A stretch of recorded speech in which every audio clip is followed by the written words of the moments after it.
In this video, we'll demonstrate how to close a game on your PS5. But before we dive in, I'd like to invite you to hit that like button if you're excited to learn about closing games on the PS5 and share your thoughts in the comments below. Your feedback helps us create better content for you. Let's get straight to the steps. Press the PlayStation button on your controller. Tap on the Home button to return to the home screen, but remember, the game remains open.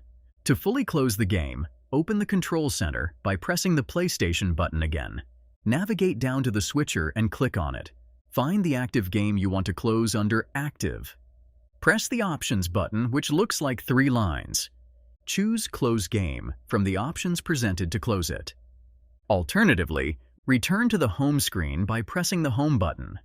Make sure the game is selected in the Games section. Press the Options button on your controller. Select Close Game from the menu that appears to close it. By following these steps, you can fully close a game on your PS5. If you found this tutorial helpful, please take a moment to like, comment, and subscribe to Media Magnet Guide for more informative content. Thank you for watching.